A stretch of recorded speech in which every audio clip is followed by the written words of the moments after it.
राम।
नमः गुरुभ्यो गुरुपादुकाभ्यो नमः परिभ्या परपादुकाभ्या आचार्य सिद्धेश्वर पादुकाभ्यो नमोस्तु सीतापतिपादुकाभ्या हरि शरणम। आज की द्वितीय दिवस की ब्रह्मवेला में हम सब भगीरथी के किनारे कल कल किलनोद करती हुई माँ गंगा मैया की निर्मल धारा मानो भगवान सांब सदा शिव की निर्विचार और शुद्ध विचारों की धारा दोनों समाहित होकर के बह रही हो।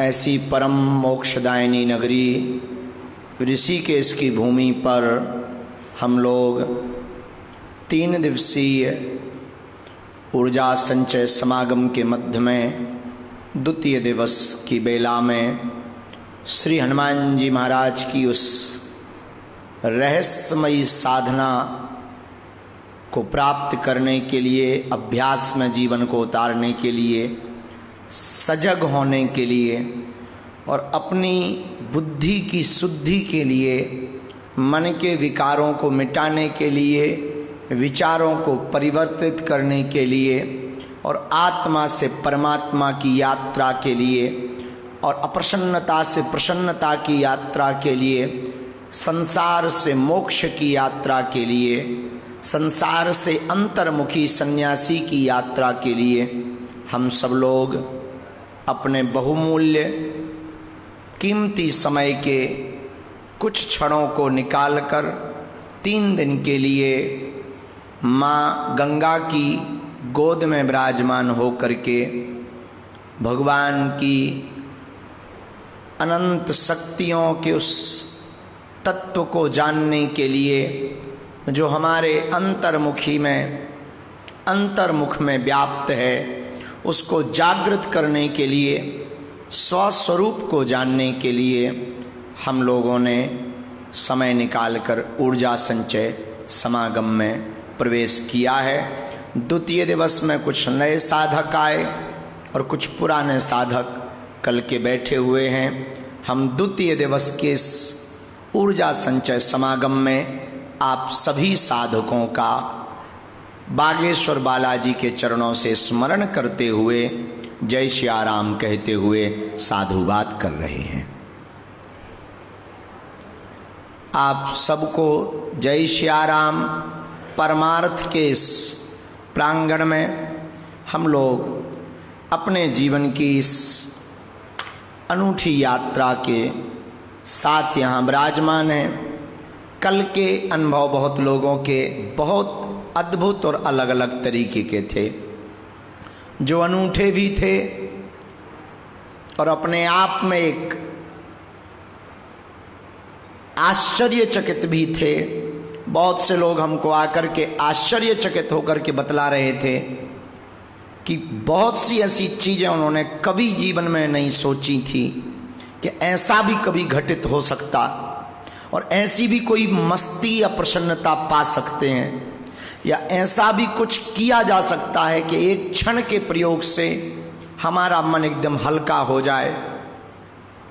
तो बहुत से लोगों ने जो कल महसूस किया, अनुभव किया और बहुत प्रसन्नता जाहिर की, निश्चित रूप से हमें लगा कि बागेश्वर हनुमान जी के द्वारा दिया हुआ ये जो ऊर्जा संचय समागम का प्रसाद है, अपने आप में पूरे विश्व के लिए एक अनूठा प्रयोग होगा और आने वाली सदियों में पीढ़ियों तक के लिए यह एक ऐसा प्रयोग होगा कि जो भी साधक इस साधना को करेगा वो आत्मा से परमात्मा तक की यात्रा तो कर ही पाएगा, वह सूक्ष्म जगत के, अदृश्य जगत के संसार को, माइंड से ब्रह्मांड की यात्रा को तो कर ही पाएगा, साथ ही साथ भागती दौड़ती विज्ञान की मशीनरी युग में वो अपने मन को भी काबू रख पाएगा। ऐसा अनूठा प्रयोग बागेश्वर बालाजी के प्रसाद के रूप में है, जिसका नाम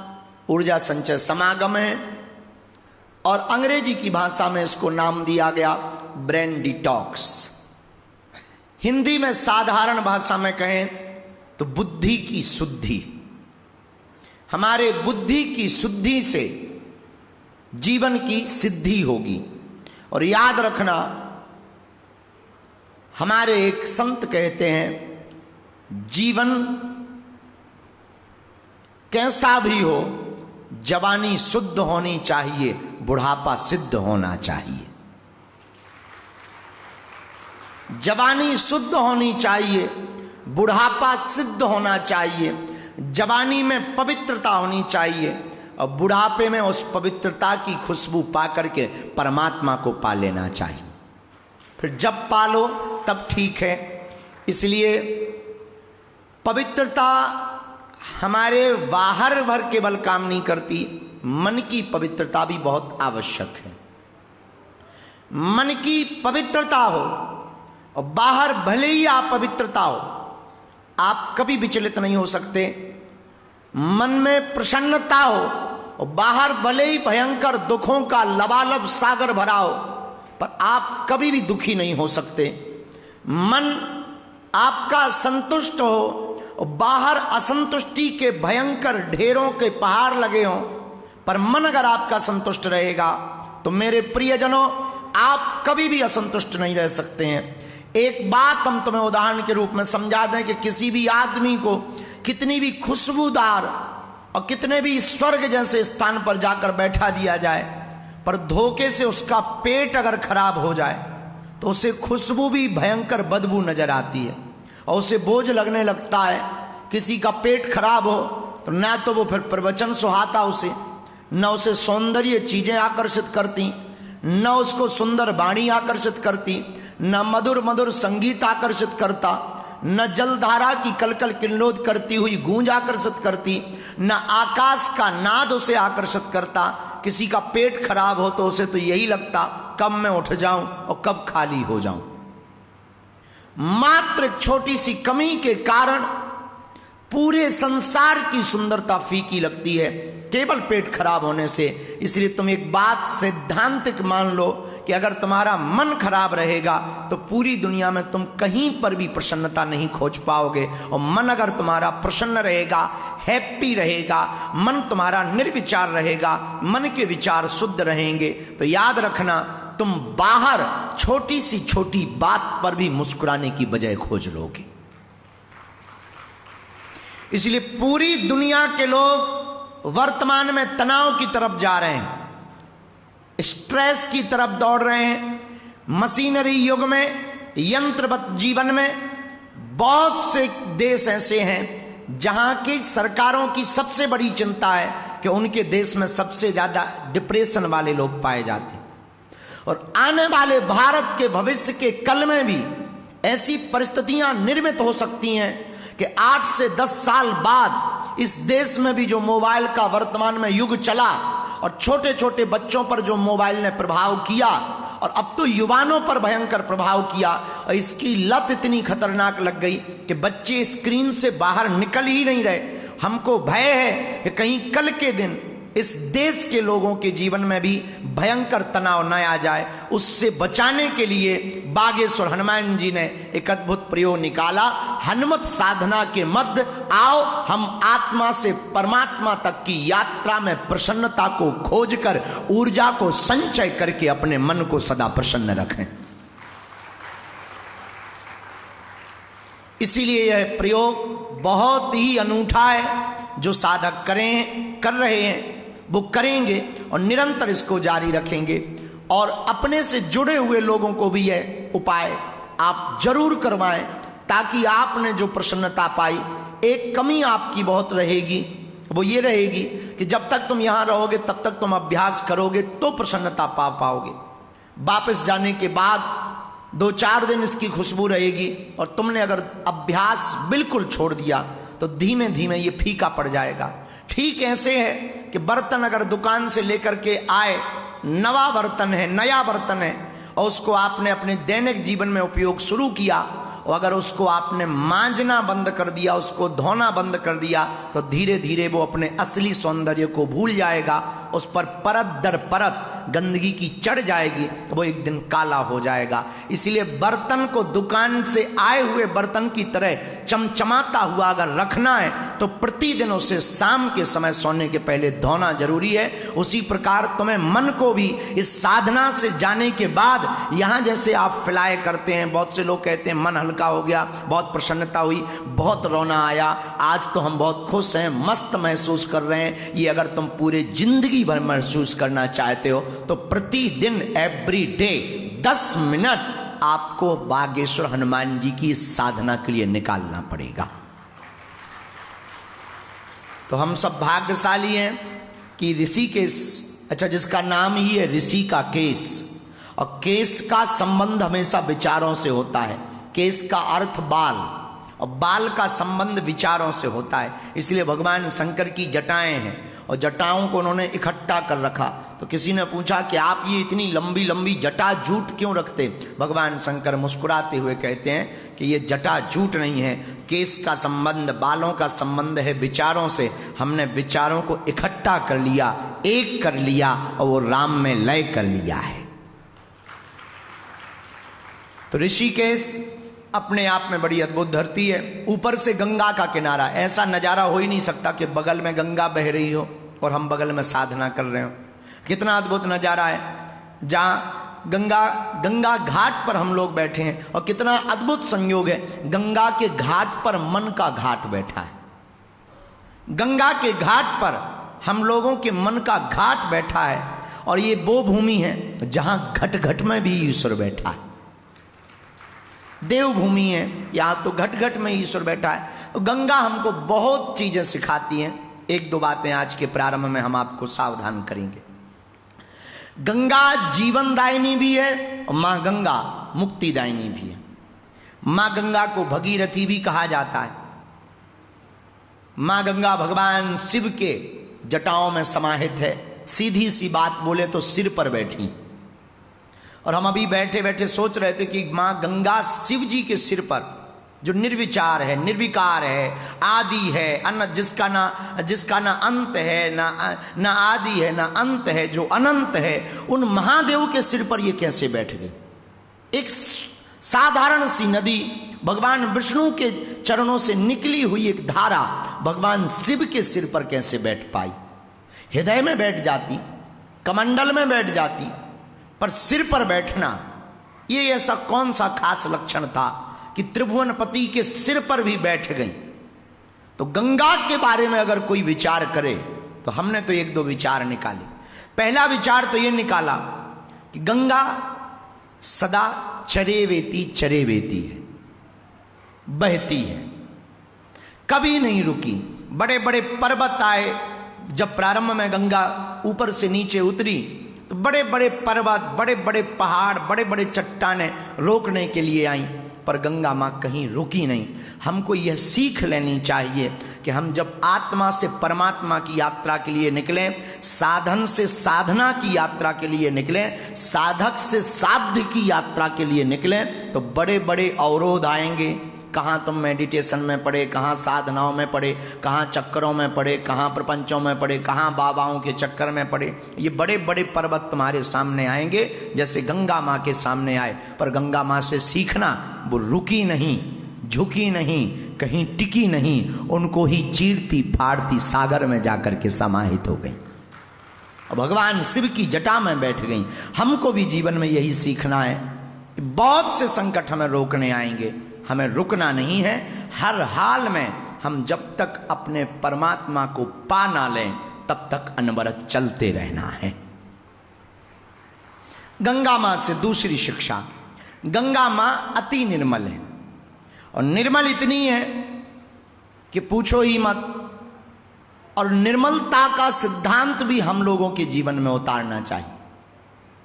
भगवान शिव के सिर पर जटाओं में गंगा मां तभी समाहित हुई जब उनमें दूसरा गुण निर्मलता है।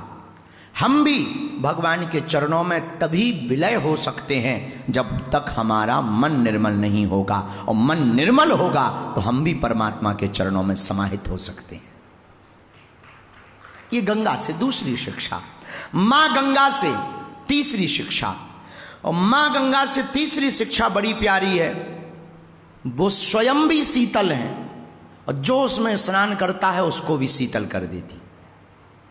और ये अद्भुत शिक्षा है, हम लोगों को अपने जीवन में उतारना चाहिए। हमें खुद भी शांत रहना चाहिए, पीसफुल लाइफ जीनी चाहिए, और हमारे पास कोई आए तो वो भी हमारी वाणी, हमारा व्यवहार, हमारे नेत्र, हमारी आभा, हमारी उठन, हमारी बैठन को देख करके वो भी शांत हो जाए।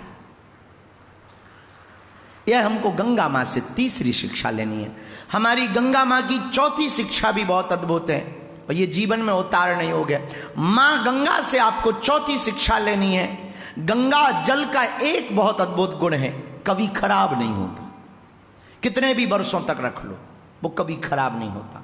हमको यही शिक्षा लेनी। अच्छा, ऐसा क्या पाया जाता? गंगा जल में एक वैज्ञानिक शोध कहते हैं कि बैक्टीरियोफेज पाए जाते हैं जो जल को खराब करने वाले सभी जीवाणुओं को खत्म कर देते हैं। हम लोगों को भी माँ गंगा से शिक्षा लेनी चाहिए कि माँ गंगा के अंदर जो बैक्टीरियोफेज पाए जाते हैं जिससे जो जल को खराब करने वाले जीवाणु होते हैं उनको खत्म कर देते, हमको भी अपने मन में सकारात्मक विचार के ऐसे जीवाणु रखने चाहिए ताकि गंदे विचार जितने भी आवें वो उनको खा जावें और हम सदा सतत बहते रहें। मां गंगा से 5वीं शिक्षा यह लेनी चाहिए कि मां गंगा अपने शब्दनाद से स्वयं भी लहलहाती है और दूसरों को भी आनंद देती है। हमको भी अपनी वाणी ऐसी बोलनी चाहिए कि खुद भी प्रसन्न रहें और हमारी वाणी सुनने वाला और ज्यादा प्रसन्न हो जाए। ऐसी वाणी बोलिए मन का आपा खोए, औरों को शीतल करे आपहु शीतल। और हम लोग तो ऐसी वाणी बोलते हैं कि दूसरे पर पहाड़ ही पटक देते हैं, और किसी पे पटके या ना पटके घर वालों पे जरूर पटक देते हैं। भयंकर। आदमी की बात करने की तरीके बहुत प्यारे हैं।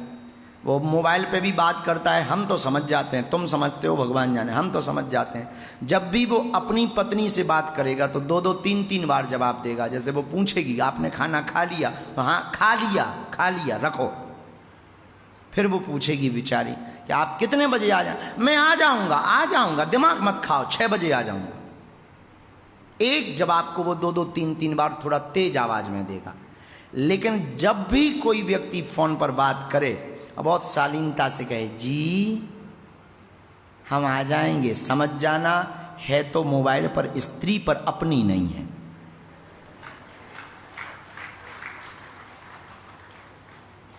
कोई दूसरी है, तब इसके अंदर इतनी विनम्रता आ गई। तो हम लोग बात करने के तरीके भी बहुत विचित्र तरीके से जीते हैं। इसलिए हम लोगों को ध्यान रखना है कि वाणी बहुत संभाल करके बोलनी है और सजग रहना है। यहाँ भी आपको बहुत सजग रहना है।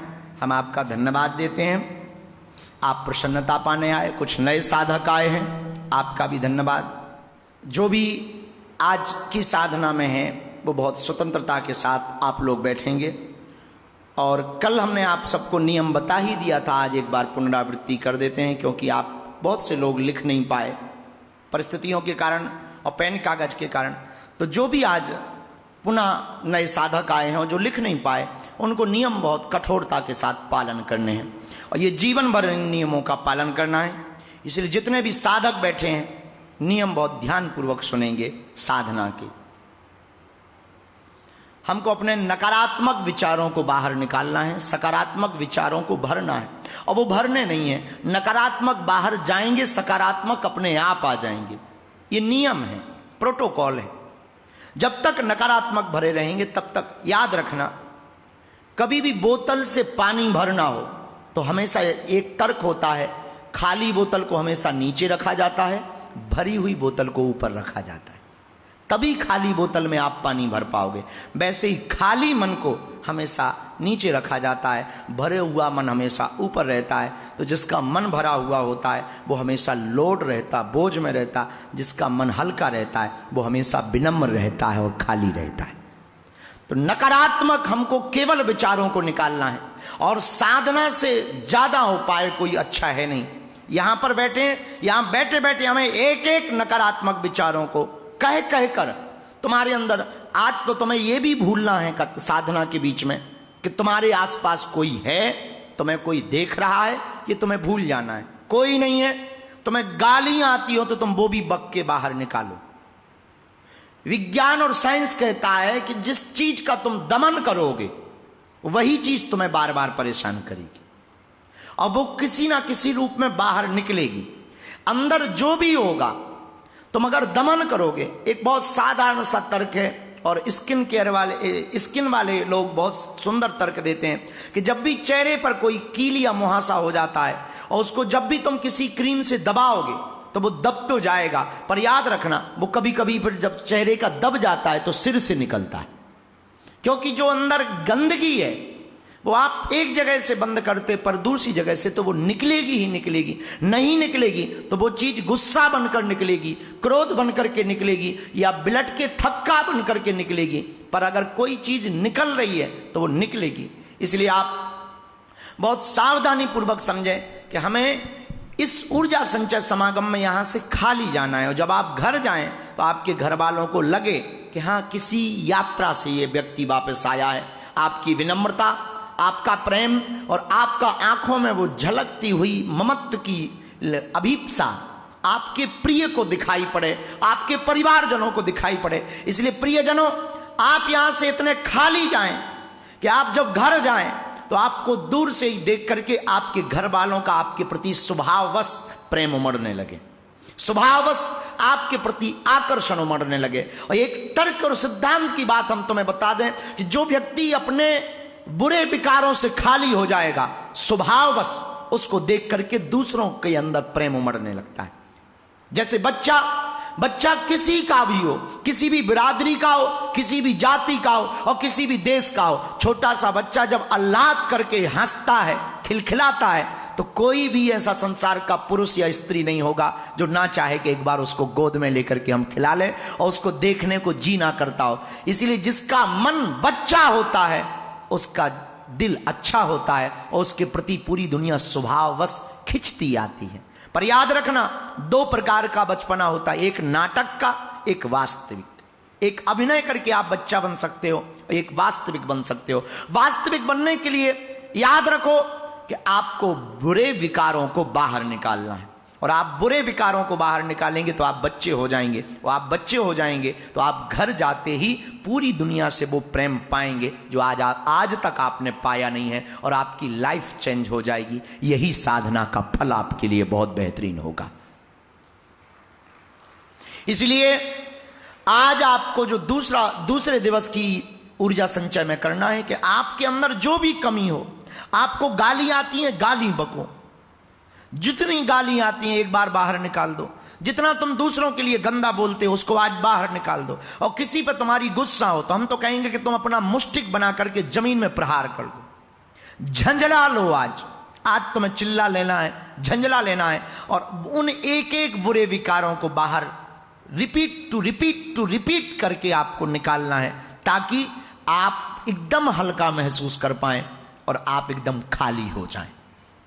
बाकी का काम गुरु का है और हनुमान जी का है। हम उनसे प्रार्थना करेंगे। कुछ विधि है, आज हम उस विधि को आज करेंगे, जिसे अंग्रेजी की भाषा में, आपकी भाषा में हीलिंग कहा जाएगा।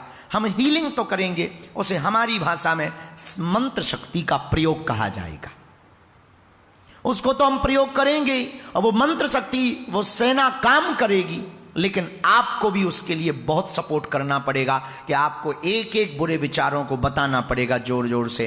हम कहते हैं कि नहीं भी आप जोर से चिल्ला पाओ, जैसे चिल्ला पाओ उसको आपको बोलना होगा। तो आज हम बुरे विचारों को पूर्ण फिनिश करेंगे, ताकि आज हम बहुत अच्छा और बच्चा महसूस कर पाएं और पूरे दिन हैप्पी रह पाएं और पूरी जिंदगी हैप्पी रह पाएं। तो जो भी आज मन को प्योरीफाई करने के लिए, ब्रेन डिटॉक्स करने के लिए द्वितीय दिवस की यात्रा में बैठे हैं, नियम लगभग सबको याद होंगे, फिर भी हम आपको इन 3 दिन की साधना में, हमने आपको कल कहा था कि पहला नियम तो कि आप कम बोलें, उतना बोलें जितना काम चल सके, और केवल 3 दिन नहीं, हो सके तो घर पर ही। सबसे ज्यादा आदमी परेशान ज्यादा बोलने से हो जाता है, उन बातों को भी बोल देता है जिन बातों को नहीं बोलना चाहिए, और ज्यादा बोलने वाला आदमी हमेशा लड़ाई करवा लेता है, और ज्यादा बोलने वाला आदमी हमेशा झूठ ज्यादा बोल जाता है। तो कम बोलने वाले आदमी को फायदे बहुत है। एक तो लड़ाई कम होगी, दूसरा कोई भी आदमी तुम्हारे राज को जान नहीं पाएगा, और तुम कम बोलोगे तो कोई भी आदमी तुम्हारे ऊपर तुरंत दिमाग नहीं लगा पाएगा, और जो भी बुद्धिमान आदमी तुम्हारे सामने आएगा सबसे पहले वो सोचेगा कि आखिर ये है कौन सी बलाय, ये अपना रहस्य क्यों नहीं बता रहा। और याद रखना, एक बात बहुत गंदा तर्क है पर दे देना चाहिए, अक्सर जो खुले कपड़े पहन करके जीवन जीता है, खुले हुए वस्त्र पहन करके नंगा घूमता है, उसके प्रति बहुत कम लोगों का आकर्षण होता है। पर जो भरे हुए कपड़े पहनकर, पूरे कपड़े पहन करके जब रास्ते पर चलता है तो उसको देखने की ललक सबके अंदर होती।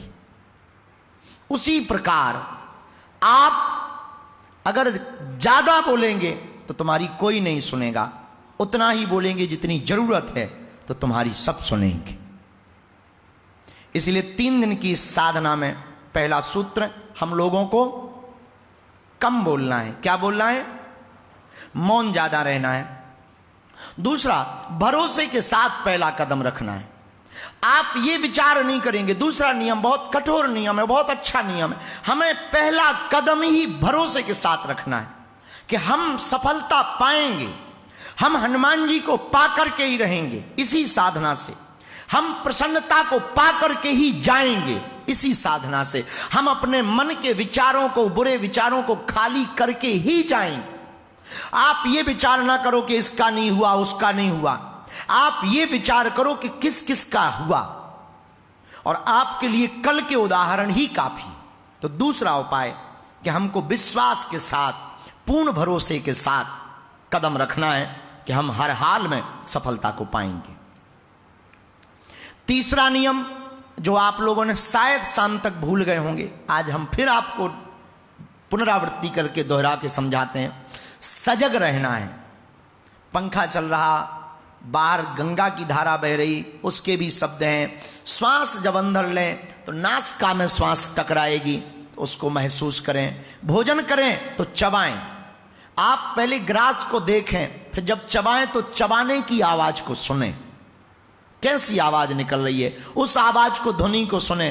फिर उस भोजन का ग्रास जब अंदर जा रहा तो आप महसूस करें कि अब ये गले तक गया, अब ये हृदय तक गया, अब ये पेट तक गया, अब इसमें अम्ल क्षार मिल रहा है। धीरे धीरे आप पाएंगे कि बिना एक्सरे का आप बाहर से ही देखने लगेंगे कि अब हमारा भोजन कहां पहुंच गया और कौन सा रसायन अब हमारे भोजन में मिल करके हमारे पेट को ठीक कर रहा है। इतनी सजगता अगर आपके अंदर आ जाएगी तो मेरे प्रियजनों, आप जहां भी रहेंगे वहां प्रसन्न होना प्रारंभ कर देंगे, और आपको छोटी छोटी बातें, छोटी छोटी वस्तुएं, छोटे छोटे विरोध परेशान नहीं करेंगे। इसलिए सजग रहना, सावधान रहना, यह तीसरा उपाय है। चौथा उपाय, मोबाइल को कम चलाना है, जो बड़ा खतरनाक है। हमको कल एकांतिक वार्तालाप हम कर रहे थे, बहुत लोग में आ करके मिले हमको। एक बेटी आकर के हमको, बिटिया आके मिलती है परिवार के साथ, अब वो शिकायत करती है कि और तो सब ठीक है, हमको कल तक ये लग रहा था कि हम मोबाइल को कैसे छोड़ेंगे। तो हमने पूछा कि अब कैसा लग रहा है? बोले जब से हमने ये ध्यान किया है तब से ऐसी कृपा हुई है कि अब हमको मस्ती छा रही है और मोबाइल हमको याद नहीं आ रहा है, और धीरे धीरे हमारी मस्ती बढ़ रही है। ऐसे लग रहा है जैसे हमने कोई नशा कर लिया हो। तो हमने कहा नशा तो नहीं किया तुमने, लेकिन भक्ति का नशा, हनुमान जी की कृपा का नशा जरूर चल रहा है। तो ये भी एक गंदी आदत है। तो मोबाइल को बहुत कम प्रयोग करेंगे, ये चौथा नियम होगा। पांचवा नियम, आहार की शुद्धि रखेंगे। हम कल भी रात जागते रहे, आज भी पूरी रात जागते रहे, लगभग 2:30 बजे तक एकांतिक वार्तालाप के लिए, 3 बजे तक लोगों को, 2:30 बजे तक लोगों को मिलते रहे, फिर अंदर गए, प्रसाद पाया, 1-1.25 घंटा विश्राम किया और आ गए। नींद ने इतना परेशान नहीं किया, उसने किया कि अब समय हो गया, चाहो तो सो लो। 1 घंटे विश्राम शरीर को दिया और शरीर को, दिमाग को बता दिया था कि हमको हर हाल में तुम जगा देना। दिमाग ने भी जगाया और लोगों ने भी जगाया, उठ गए और आ गए।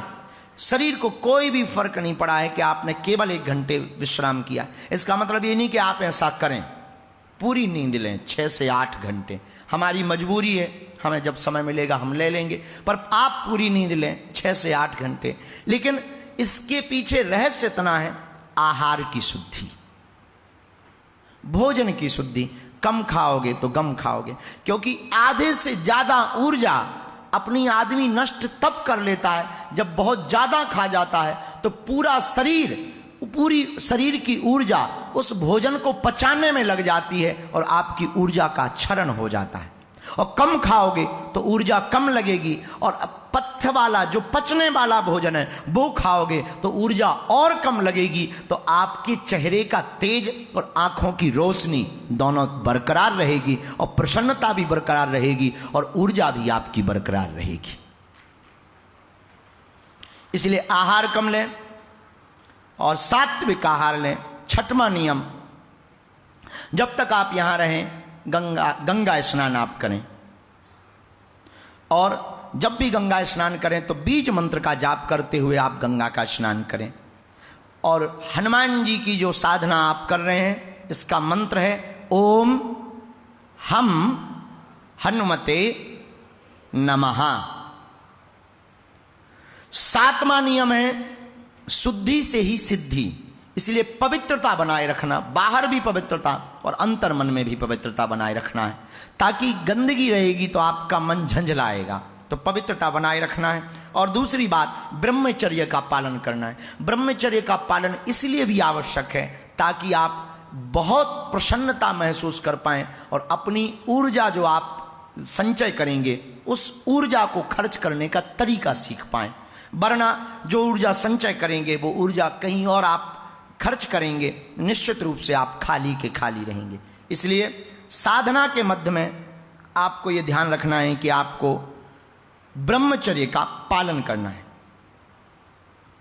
8वां नियम, आप आज फिर से एक प्रयोग करेंगे कि आने वाले 5 या 10 साल में आप क्या बनना चाहेना, क्या बनना पसंद करेंगे और क्या करना पसंद करेंगे और कैसे करेंगे और क्या क्या पाना चाहते हैं। क्योंकि जो विचार आप करेंगे वो विचार तुम्हारे शब्द बनेंगे और जो शब्द बनेंगे वो तुम्हारे कर्म बनेंगे और जो तुम्हारे कर्म बनेंगे वही विचार तुम्हारी आदत बनेंगे और जो विचार तुम्हारी आदत बनेंगे वही तुम्हारा चरित्र बनेंगे और जो विचार तुम्हारा चरित्र बनेंगे वही तुम्हारा भाग्य बनेंगे। इसलिए आज आप फिर से विचार करेंगे कि आपको 10 साल में क्या पाना है और कैसे पाएंगे और कब से आप स्टार्ट कर रहे हैं उस सफलता को पाने के लिए। 9वां और अंतिम नियम, और ये नियम बहुत साधारण है। ध्यान में जब भी आप इस साधना में बैठेंगे तो आप अपने इष्ट को बुलाएं और आपके जो भी इष्ट हैं उनको बुला सकते हैं, पर यह साधना हनुमान जी की है तो हनुमान जी का आवाहन पूरी साधना में भरपूर तरीके से करेंगे और वो हवा के रूप में आपके आसपास है और आप महसूस कर पाएंगे तेज के रूप में, गर्मी के रूप में, पवन के रूप में, और कई लोगों को तरह तरह के आभास होंगे। और ये तय है कि इस साधना का जो प्रयोग है वो वैज्ञानिक प्रयोग है और ज्ञान से भरा हुआ प्रयोग है, आध्यात्मिक प्रयोग है और ये अंतर मन को हिलाने वाला प्रयोग है। अंतर मन यानी चेतन मन से अवचेतन मन तक संदेश भेजने वाला प्रयोग है। इस प्रयोग से आप निश्चित रूप से हर हाल में हनुमान जी की कृपा को पा पाएंगे। और यह साधना सन्यासी बाबा, दादा गुरु जैसे दिव्य संतों के द्वारा की गई साधना, ये कोई अवैज्ञानिक साधना नहीं है और कोई नया प्रयोग नहीं है।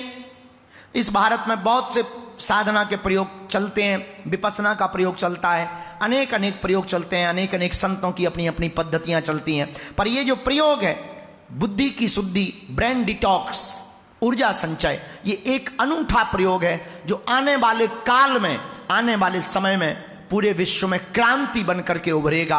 और इसी साधना के बल पर चल करके लोग ईश्वर को भी पा पाएंगे और प्रसन्नता को भी पा पाएंगे, जो चाहेंगे वो पा पाएंगे। क्योंकि माइंड ही ब्रह्मांड है, व्यक्ति जो से सोच लेता है वही बन जाता है। इन 9 नियमों का पालन आपको करना है। मुस्कुराएं आप ज्यादा, सत्य बोलें, कम बोलें। और इन 3 दिनों में, आज आप द्वितीय दिवस में हैं, बिना विलंब किए हुए हम आज के द्वितीय सत्र को प्रारंभ करने के लिए आगे बढ़ रहे हैं। 1-2 बातें हम आपको बता दें जो कुछ लोगों ने नियमा त्रुटि की होगी। दिन में भी सोएं पर रात को ज्यादा सोना ठीक रहेगा। और दूसरा, नाम जप। तीसरा, आपकी अर्जी लग ही गई कि आपको हनुमान जी की साधना में बैठने का मौका प्राप्त हुआ। चौथी बात, जैसा बताया जाए वैसा आपको करना है, उसमें कोई भी किंतु परंतु यहाँ वहाँ। और जो भी इस साधना को हम एक निवेदन करना चाहेंगे, जो हमारे संस्कार की टीम है, जो बात हम बोल रहे वहाँ तक तो रिकॉर्ड करना ठीक है, बाद में जो हम वार्तालाप करेंगे वहाँ तक रिकॉर्ड करना ठीक है, पर साधना को रिकॉर्डिंग करके कोई भी व्यक्ति सोशल साइट पर उपलब्ध नहीं कराएगा। उसके पीछे और कोई कारण नहीं, सिर्फ इतना कारण है, हम सबको देना चाहते हैं, लेकिन शायद किसी ने कोई प्रयोग गलत कर दिया, अगर उसके जीवन में कोई दुष्परिणाम हो गया या कुछ घटित नहीं हुआ तो उसका साधना से भरोसा उठ जाएगा। और यह तभी संभव होगा जब उसे योग्यता के साथ, अनुभव के साथ बताया जाएगा, अनुभव कराया जाएगा। एक ये ऐसी साधना है ऊर्जा संचय समागम कि इसमें 100 साल बाद या 20 साल बाद या 10 साल बाद आपको फल नहीं मिलना है। आपने की और तुरंत आप अनुभव कीजिए। मतलब चटकनी दबेगी तो लाइट जलेगी, करंट होगा तो उजाला होगा। वैसे ही आप प्रयोग करेंगे तो आप विचार शुद्ध कर ही पाएंगे। ऐसी साधना, इसलिए जो भी चैनल मोबाइल कल रिकॉर्ड किया था आज रिकॉर्ड कर रहे हैं, हमारी प्रार्थना है कि साधना के जो बीच का कण होता, क्षण होता, 4 चरण, उन 4 चरणों को आप नहीं डालेंगे। बाकी बोलने तक, नियम तक, लास्ट तक और लोगों के अनुभवों को आप सोशल साइट पर डाल सकते हो, उससे हमें कोई दिक्कत नहीं है, क्योंकि ये कोई भी व्यक्ति इसका दुरुपयोग भी ना कर ले, इससे भी बचना बहुत आवश्यक है। हम बिना विलंब किए हुए आप लोग अपने शरीर की स्वतंत्रता के साथ बैठ जाएं, जैसी आपको प्रसन्नता हो वैसे बैठ जाएं।